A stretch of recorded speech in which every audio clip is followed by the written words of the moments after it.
ఈ మధ్య చాలా కాలం నుంచి 40 ఏళ్ళు దాటిన వాళ్ళు, ముఖ్యంగా 40, 50 దాటిన మినోపాస్, ముఖ్యంగా ఈ ఆడవాళ్ళు ముట్లు ఆగిపోతాయి చూసారా, మినోపాస్ అంటాం.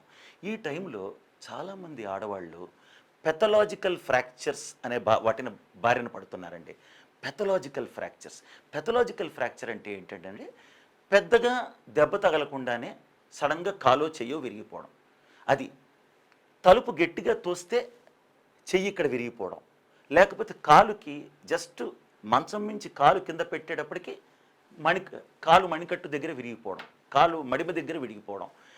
అంటే ఏమీ అంత పెద్ద దెబ్బ తగలకుండానే ఫ్రాక్చర్ అయిపోవడం. అంటే ఎముక గుల్లబారిపోయింది. దీన్ని పెథలాజికల్ ఫ్రాక్చర్ అంటే యాక్చువల్లీ ఆస్టియోపోరోసిస్ అంటాం.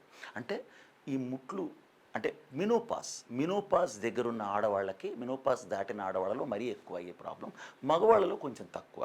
సో ఆస్టియోపోరోసిస్ అంటాం, అంటే ఎముక గుల్లబారిపోయింది. దీనికి బోల్డని కారణాలు ఉన్నాయండి, చాలా కారణాలు. హార్మోనల్ ఇంబ్యాలెన్స్, ముఖ్యంగా హార్మోనల్ ఇంబ్యాలెన్స్. ఇంకోటి సరైన ఫుడ్ లేకపోవడం. ఇంకోటి దీన్ని మనం ఎలా కనుక్కోవాలి అంటే, నాకు ఎముక స్ట్రెంగ్త్ ఎలా ఉంది అనేది తెలుసుకోవడం ఎలా అంటే, బోన్ మినరల్ డెన్సిటీ బిఎండి అనే టెస్ట్ ఈ మధ్య ఎక్కడ పడితే అక్కడ చేస్తున్నారండి. క్యాంపులు కూడా పెడుతున్నారు. బిఎండి బోన్ మినరల్ డెన్సిటీ అంటే -1 ఉంటే ఓకే, -1 ఉంటే నార్మల్ అని, -2.5 దాటిందంటే మాత్రం మీకు బాగా ఎముక గుల్లబారిపోయిందని అర్థం.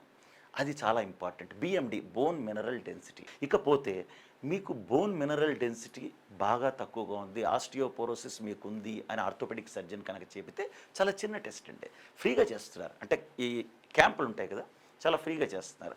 అయితే మీరు ఎక్కడైనా చేయించుకోవచ్చు, చాలా చిన్న టెస్ట్. ఇంకా పెద్దవి ఉన్నాయి, డెక్సా స్కాన్ అని, బోన్ డెన్సిమెట్రీ అని పెద్దవి ఉన్నాయి. వాటి గురించి నేను మాట్లాడట్లేదు, నేను చిన్న టెస్ట్ మాట్లాడుతున్నాను. బోన్ మినరల్ డెన్సిటీ అనే చిన్న టెస్ట్ గురించి మాట్లాడుతున్నాను.